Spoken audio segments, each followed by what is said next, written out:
bonjour à tous et bienvenue aux ateliers Vistaprint. Je me présente, je suis Virginie Mignot et je suis responsable de la stratégie de la marque chez Vistaprint.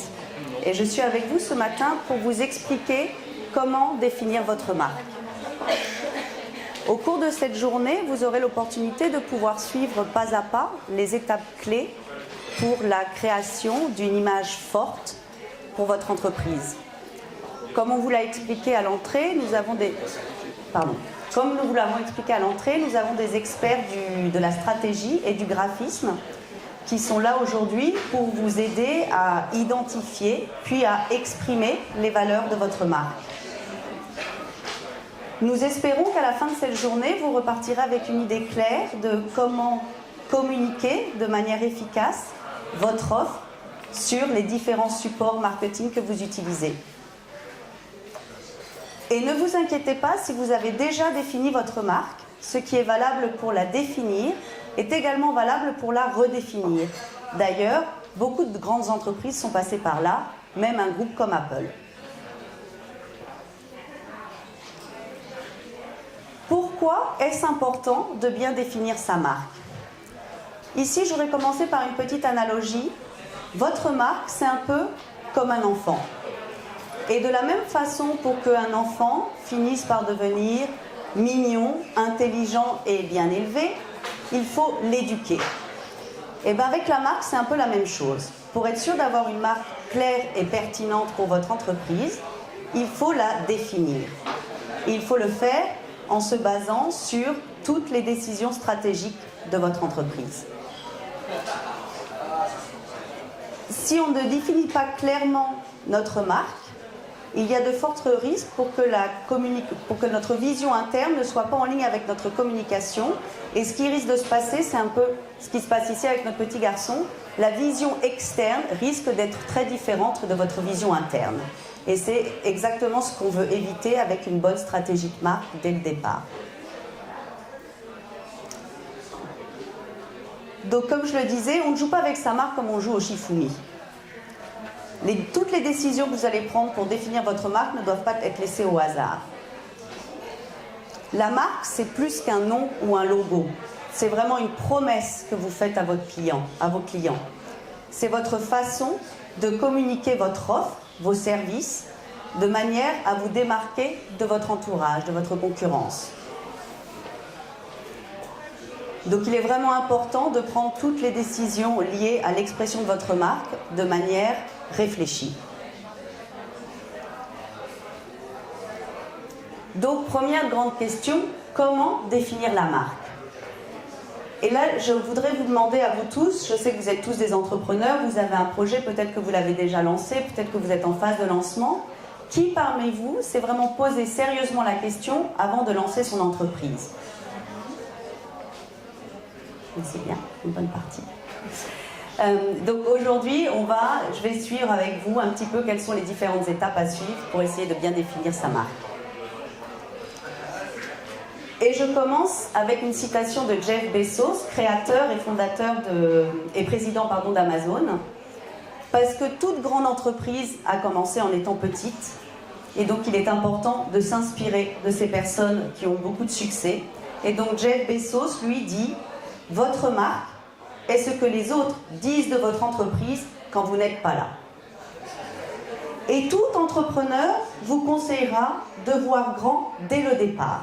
Donc même si c'est un petit projet, une petite marque locale, il est important de suivre les étapes et de la construire de la même façon qu'on construit une marque multinationale. Donc je commence avec une analogie avec l'enfant parce qu'en fait la marque c'est un peu la personnification de votre entreprise.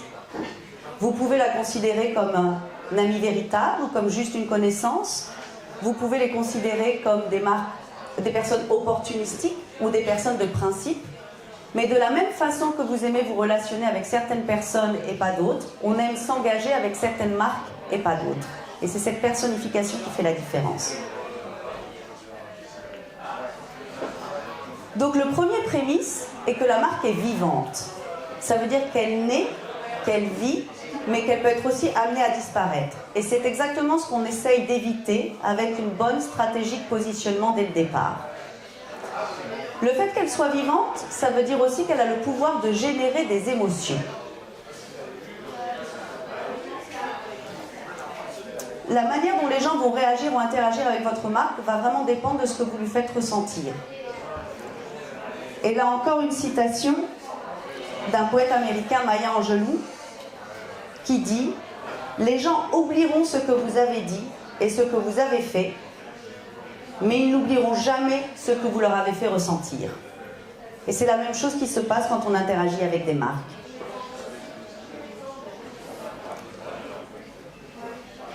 Donc on dit qu'un bon produit et une communication originale et réfléchie stratégiquement sont les outils nécessaires pour une communication efficace afin de connecter vos clients avec votre marque. Et cette connexion, elle se fait tant de manière rationnelle qu'émotionnelle. Le rationnel, ça va être votre produit, votre offre, votre service. Et l'émotionnel va se faire au travers de votre marque, notamment au travers de sa personnalité, qui se traduit au travers de votre identité visuelle et de votre ton de voix. Et c'est cette connexion émotionnelle que vous allez réussir à créer avec vos clients. Donc maintenant, nous allons suivre l'agenda suivant, se rappeler pourquoi la marque est importante, même si un petit peu ce que je viens d'expliquer dans mon introduction. Ensuite, nous allons suivre le schéma de construction de la marque et enfin, l'expression de la marque.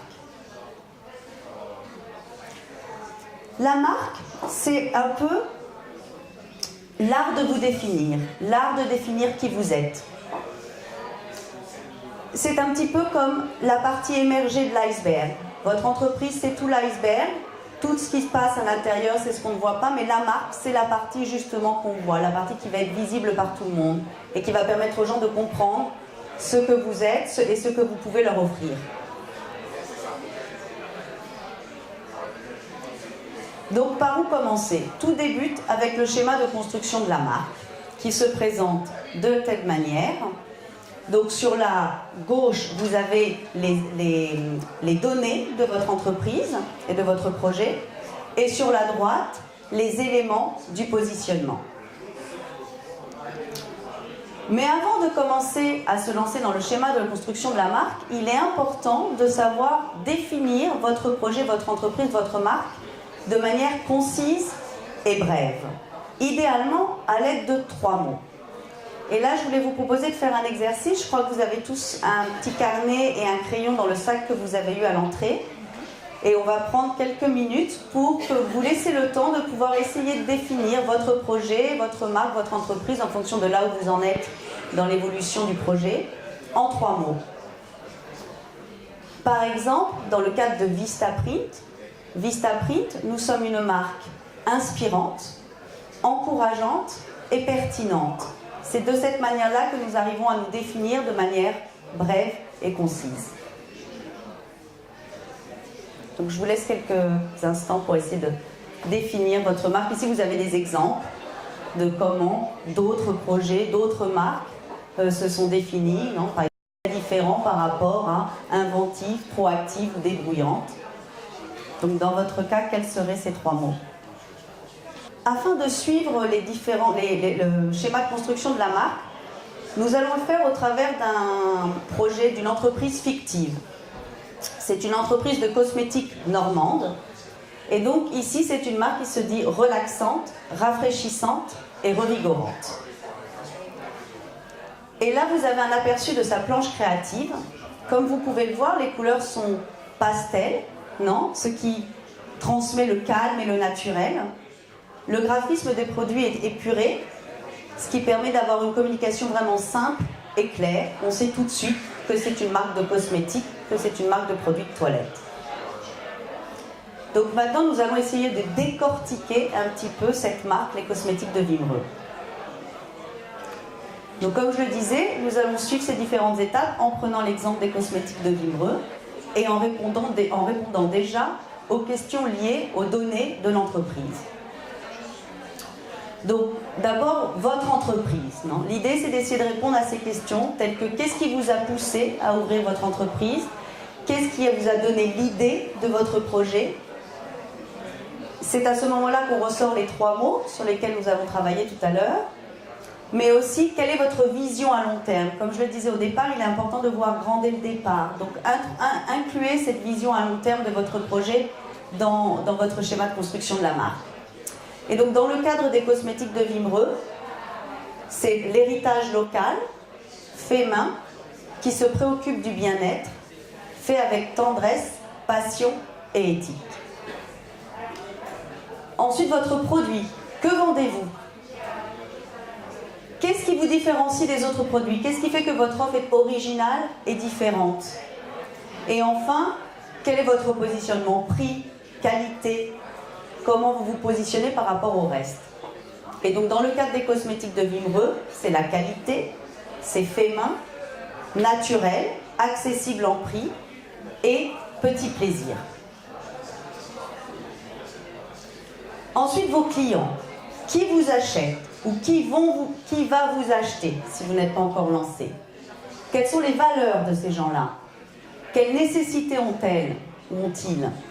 Savez-vous ce qui les satisfait? Connaissez-vous leurs difficultés? Et encore une fois là, si on pense aux cosmétiques de Wimereux, les clients sont des gens à revenus disponibles, plutôt des femmes imaginatives, qui ont besoin de confiance, qui sont sensibles à leur santé et qui recherchent une solution locale. Il est important de définir votre cible, même si vous n'êtes pas encore lancé, d'essayer de vous imaginer qui vous achèterait, qui contracterait vos services et d'essayer de projeter ces profils. Et enfin, votre concurrence. Là encore, il est important d'identifier sa concurrence. Même si vous lancez quelque chose de très innovant, vous remplissez un service, vous remplissez un besoin, il faut essayer de regarder autour de soi qui remplit le même besoin, même s'il le fait beaucoup moins bien. Mais il est important de vraiment être conscient de qui sont vos concurrents. Donc dans le cadre des cosmétiques de Wimereux, les concurrents, c'est des petites et grandes entreprises telles que l'Occitane, Velleda, Guérande ou La Mer, d'autres entreprises de cosmétiques. Mais qu'est-ce qui la différencie? Ce sont des produits naturels, le prix accessible et fait avec passion. Une fois qu'on a répondu à ces 4 groupes de questions, on peut donc remplir la partie gauche de notre schéma de construction de la marque. Évidemment, au départ, vous n'allez pas trouver directement les mots-clés qui correspondent à votre projet. On commence à répondre aux questions en faisant des phrases. Et petit à petit, vous verrez les mots-clés apparaître et c'est ces mots-clés que vous utiliserez dans votre schéma de construction. Donc, ça y est, nous avons mis sur papier toutes les informations qui correspondent à notre projet. Et maintenant, nous allons faire l'énoncé du positionnement. Pour cela, il y a une formule. Alors, je sais que ça fait un peu formule de chimie, formule magique. La première réaction, c'est de se dire « Oh là là, mais ça ne s'applique pas du tout à mon projet ». Mais je vous promets, en tant que responsable de stratégie de la marque, et pour avoir fait cet exercice avec plusieurs dizaines de marques, que cela fonctionne à chaque fois. Donc la formule, c'est celle-ci. Le nom de l'entreprise est la description de ce que vous faites, de votre produit, de votre service, dont les caractéristiques, là plus spécifiquement les points de différenciation, donc ce qui vous différencie de la concurrence. Vous offrez au cœur de cible, donc comme je le disais au départ, il est très important de définir son cœur de cible, et pour quels bénéfices finaux. Donc si on prend les cosmétiques de Wimereux, les cosmétiques de Wimereux est un fabricant artisanal de produits cosmétiques, dont les savons, lotions naturelles, faits main et autres produits de bain, offrent aux femmes de tout type de peau une expérience unique de toilette inspirée par un séjour sur le littoral. Voilà à quoi ressemble l'énoncé de positionnement. Ensuite, avant de se lancer dans l'expression de la marque, tout est une question d'équilibre entre les différents éléments. Et pour cela, il faut définir l'essence de notre marque. Ici, je reviens sur le parallèle du départ avec le petit garçon.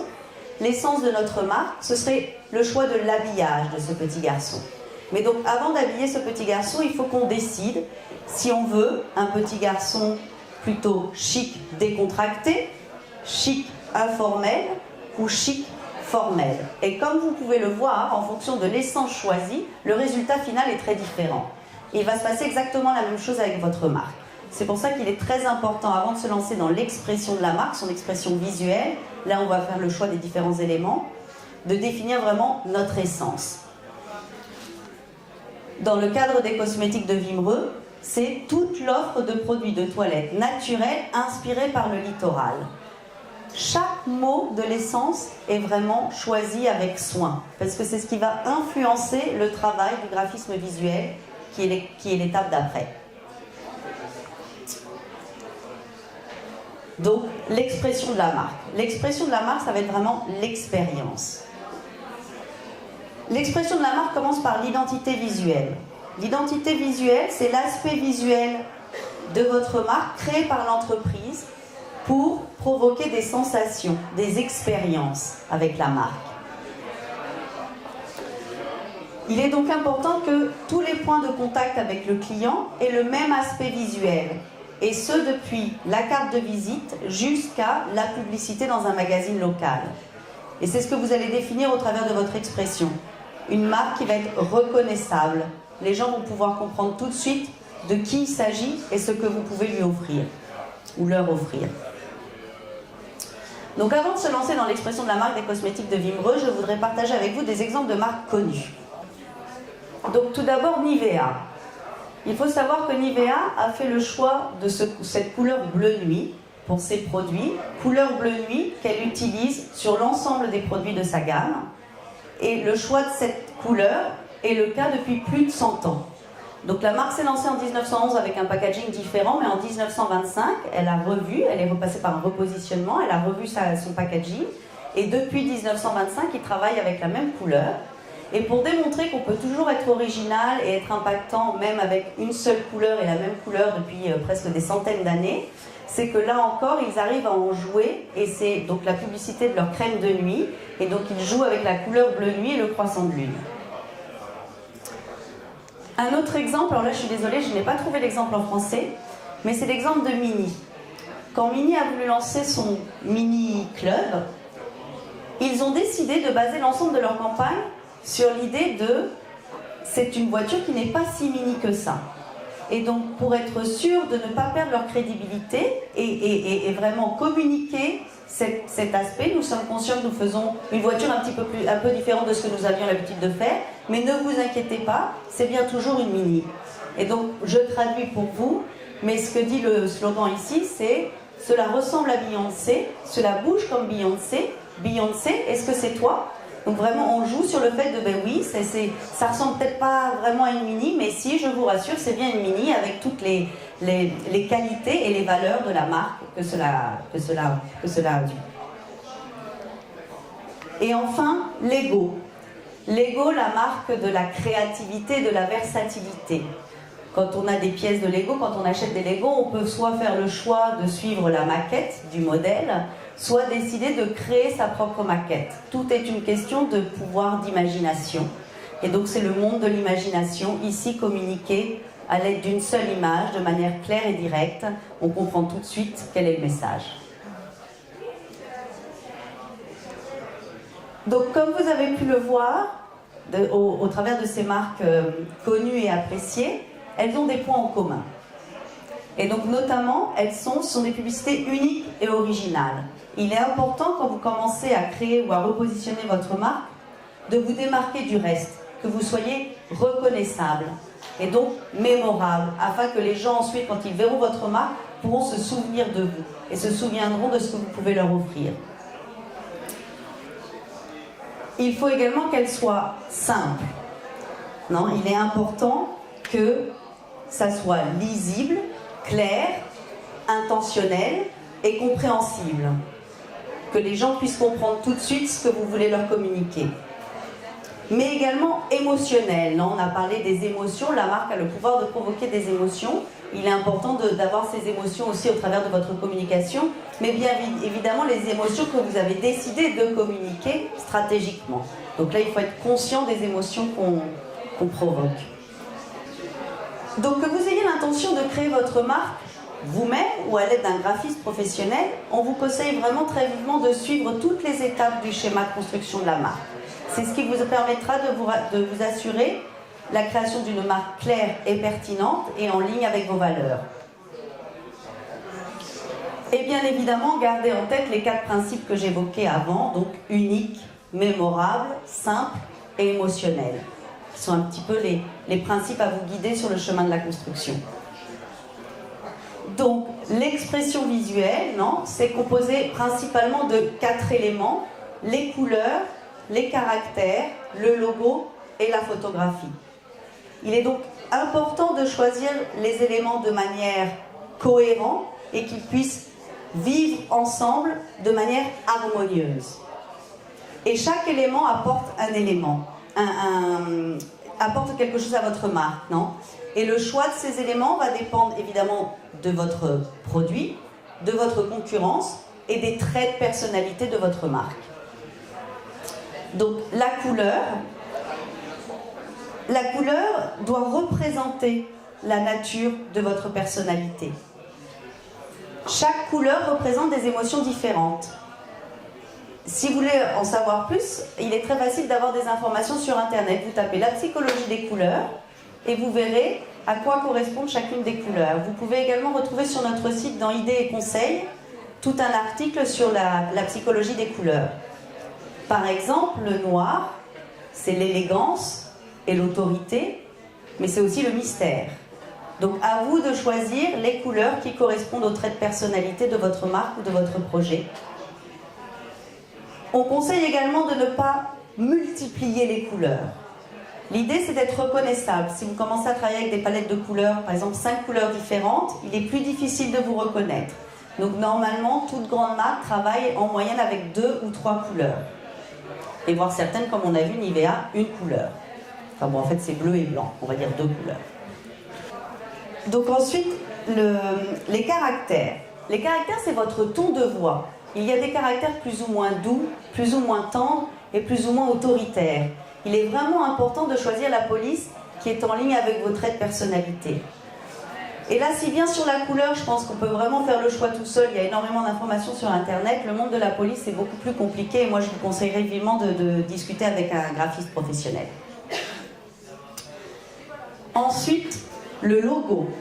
Le logo, c'est votre pièce maîtresse de la marque. C'est vraiment l'identité.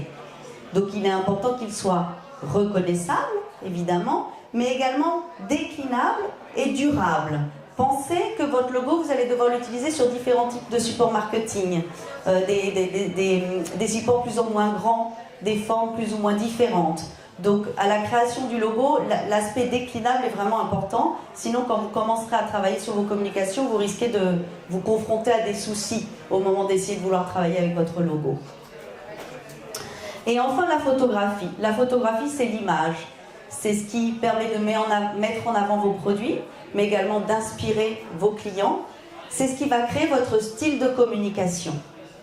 Là encore, à l'heure d'Internet, il y a des outils admirables comme Pinterest ou Instagram, et moi je vous conseillerais aussi très vivement de les utiliser pour chercher de l'inspiration. Vous tapez des mots-clés, vous voyez le type de photographie qui sort, et ça vous aidera un petit peu à vous guider dans le choix de vos propres photographies. Donc, si on revient sur les cosmétiques de Vimreux, cette marque a décidé d'exprimer la personnalité au travers d'images qui transmettent des émotions. La gamme des couleurs, 3 couleurs, simples, ton pastel comme on le disait au départ. La police, le ton, c'est une marque qui veut être créative, calme et qui se préoccupe. Et son message principal, cosmétique, naturel, du littoral. Donc voilà, nous avons fait le tour du chemin de construction de la marque avec l'exemple des cosmétiques de Vimreux. Mais comme je vous le disais au départ, toute grande marque a aussi l'opportunité ou l'occasion au cours de son cycle de vie de passer par un repositionnement et Vistaprint n'est pas une exception. Donc je voulais partager avec vous le cas Vistaprint. Quand on s'est lancé en 1995, la marque était peu connue et donc l'organisation était surtout centrée sur l'acquisition. Et donc on poussait des offres promotionnelles très fortes comme vous pouvez le voir dans l'exemple à gauche. Après une croissance exponentielle, nous nous sommes rendus compte que nous pouvions améliorer la rétention de nos clients avec une image plus forte, notamment une image professionnelle de confiance et de qualité. Donc nous avons nous-mêmes suivi le schéma de construction de la marque et nous avons revu l'ensemble des informations la concurrence, etc. Et finalement, nous avons donné naissance à une nouvelle identité de marque avec une nouvelle charte graphique. Donc un nouveau logo, de nouvelles couleurs, de nouvelles photographies et une nouvelle police. Et comme vous pouvez le voir dans l'exemple ci-après, le changement est assez drastique. Et donc pour conclure, juste une petite piqûre de rappel, pourquoi la marque est importante. La marque, c'est la promesse d'une expérience. Elle vit dans l'esprit de vos consommateurs, c'est un actif intangible, c'est quelque chose qui évolue. Et elle se construit à partir de l'ensemble des interactions entre vos consommateurs et votre produit ou votre entreprise, vos services.